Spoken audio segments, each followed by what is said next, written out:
ప్రసిద్ధమైనటువంటి తిరుమల తిరుపతి దేవస్థానంలోని లడ్డూ ప్రసాదంలో ఉపయోగిస్తున్నటువంటి నెయ్యిలో కల్తీ జరిగిందని చెప్పి చంద్రబాబు నాయుడే సాక్షాత్తు మాట్లాడటం మీద ఈరోజు సుప్రీంకోర్టులో కూడా విచారణ జరిగింది. దీని మీద సుప్రీంకోర్టు ఒక జాతీయ స్థాయిలో సిబిఐ అధికారులని అదేవిధంగా ఫుడ్ సేఫ్టీ అధికారులను అందరినీ పెట్టి ఒక సిట్టు కూడా వేసినటువంటి పరిస్థితి ఉంది. దీని మీద మన దగ్గర టీటీడీ బోర్డు మాజీ సభ్యులు యానాదయ్య ఉన్నారు, ఆయనతో మాట్లాడదాం.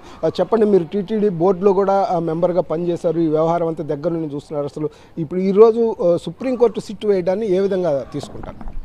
ఓం నమో వెంకటేశయ్య. నిజంగా ఈరోజు సుప్రీంకోర్టు ఉన్నత న్యాయస్థానం తీసుకున్నటువంటి నిర్ణయాన్ని టీటీడీ బోర్డుగా వైఎస్ఆర్ కాంగ్రెస్ పార్టీగా మేము స్వాగతిస్తున్నాం. చాలా గౌరవమైనటువంటి స్థాయిలో సుప్రీంకోర్టు ఒక మంచి నిర్ణయం తీసుకునింది. కేంద్రం స్థాయిలో సిబిఐ నుంచి ఒక ఇద్దరు, రాష్ట్ర ప్రభుత్వం నుంచి ఒకరు, ఒక నేషనల్ ఫుడ్ సేఫ్టీ నుంచి ఒకరిని దేశం ఒక 5 మందితో ఒక సిట్ కమిటీని ప్రత్యేకంగా సిబిఐ కంట్రోల్లో వేయడాన్ని మేము స్వాగతిస్తున్నాం. ఎందుకంటే ఈ ప్రపంచవ్యాప్తంగా కోట్లాది మంది భక్తులు మనోభావాలు దెబ్బతీసే విధంగా ఒక సాక్షాత్ ఈ రాష్ట్ర ముఖ్యమంత్రి గారే దానిపైన బురద జల్లేసి సాక్షాత్ ప్రసాదానికి సంబంధించినటువంటి లడ్డులో కల్తీ జరిగిందనేటువంటి బాధను ఈరోజు ఇప్పటికి కూడా భరించలేనటువంటి పరిస్థితి. మొన్ననే సుప్రీంకోర్టు మొదటిలోనే ఏ ఆధారంతో ముఖ్యమంత్రి గారు మాట్లాడారు, కనీసం ఆధారాలు లేకుండా దేవుణ్ణి కూడా రాజకీయాల నుంచి వదలరా, దేవుణ్ణి కూడా రాజకీయాల్లోకి లాగుతారు అనేటటువంటి మాట సుప్రీంకోర్టు మాట్లాడడాన్ని కూడా ప్రజలందరూ కూడా గమనించారు. ఎందుకంటే ఎటువంటి ఈరోజు టీటీడీకి సంబంధించినటువంటి లాయర్లు కానీ రాష్ట్ర ప్రభుత్వానికి సంబంధించినటువంటి వ్యక్తులు కానీ ఎటువంటి ఆధారం కల్తీ జరిగిన ఆధారం చూపించలేనటువంటి పరిస్థితి ఆ రోజే తేలిపోయింది.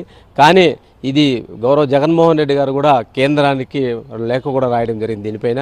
ఎందుకంటే పవిత్రమైనటువంటి దేవునిపైన బురద చల్లి ఆ బురద మా మీద చల్లి మా కంటకట్టాలన్నటువంటి రాష్ట్ర ముఖ్యమంత్రి ఈ రాష్ట్రంలో సంక్షేమ పథకాలు వదిలేసి బురద చల్లే కార్యక్రమం చేయడానికి ఆయన చేసిన ప్రయత్నం ఫలించిందంటారా? తప్పకుండా ఆ బురద తిరిగి చంద్రబాబు నాయుడు గారు ముఖం మీద తెలియదు. ఎందుకంటే సాక్షాత్ అది వెంకటేశ్వర స్వామి రూపం చూపించారు. సుప్రీంకోర్టు స్థాయిలో చంద్రబాబు నాయుడు ఎటువంటి ఆధారం లేకుండా మాట్లాడడం తప్పు అన్నారంటే ఈరోజు తప్పు చేసినట్టే. పవన్ కళ్యాణ్ గారు కూడా దాన్ని భుజానికి ఎత్తుకొని మోయడం వల్ల నిన్న 6 గంటలు తిరుమలకు నడచలేని ఆయనకు వెంకటేశ్వర స్వామి అక్కడే శిక్షించడం జరిగింది. ఇంకొక విషయం కూడా ఆలోచించాలి. ఉన్నత న్యాయస్థానం, భారతదేశంలో ఉన్నత న్యాయస్థానం అయినటువంటి సుప్రీంకోర్టే ఆ రోజు మాట్లాడినటువంటి మాట ఏ ఆధారం లేకుండా మీరు ఏ విధంగా మాట్లాడతారో, దేవుణ్ణి కూడా రాజకీయాలకు లాగలేదకూడదంటే ఈరోజు బీజేపీ పార్టీ అధ్యక్షురాలైనటువంటి పురంధరేశ్వరి కానీ ఉప ముఖ్యమంత్రి పవన్ కళ్యాణ్ గారు కోర్టులను కూడా లెక్క చేయనటువంటి మా ప్రభుత్వం ఉంది, మేమే నాయకులు, మేము చెప్పిందే చట్టం అనేటటువంటి సుప్రీంకోర్టు ఉన్నత న్యాయస్థానాన్ని కూడా ధిక్కరించేసి మీరెవరు మాట్లాడొద్దనే దానికి అనేటటువంటి మాట మాట్లాడడాన్ని ఈరోజు సుప్రీంకోర్టును కూడా గౌరవించేటటువంటి పరిస్థితి లేదు. కానీ సుప్రీంకోర్టు జస్టిస్ మాత్రం ఒక మంచి నిర్ణయం తీసుకున్నారు. తప్పకుండా నిగ్గు తేలుతుంది. దీనిపైన ఎవరైతే గౌరవ వెంకటేశ్వర స్వామి ప్రసాదం పైన తప్పుడు ఆధారాలు లేకుండా, ఎటువంటి ఆధారం లేకుండా బురద తల్లి మా మీద చల్లాలనుకున్నారో, చంద్రబాబు నాయుడు గారు చేసినటువంటి తప్పుడు పని ఈరోజు ఖచ్చితంగా ఈ సిట్టు ద్వారా తేలుతుంది. చంద్రబాబు నాయుడు గారు ఇప్పటికైనా మీరు చేసిన పాపాలు ఒడిగట్టాలంటే తిరుమలకు రేపు దేవునికి పట్టు వస్త్రాలు తీసుకొని పోవాలనుకుంటున్నావు.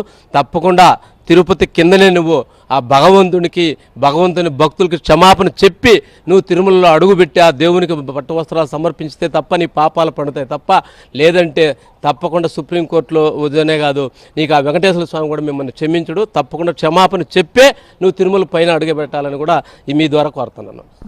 సుప్రీంకోర్టు ఏదైతే ఇచ్చినటువంటి తీర్పుని గమనించిన తర్వాత చంద్రబాబు నాయుడు చేసిన వ్యాఖ్యలకు తిరుమల కొండ కింద ఏదైతే తన తప్పుకు క్షమాపణ కోరి ఆ తర్వాత ఏదైతే బ్రహ్మోత్సవాల్లో పట్టు వస్త్రాలు సమర్పించాలని చెప్పేసి యానాదయ్య డిమాండ్ చేస్తున్నారు.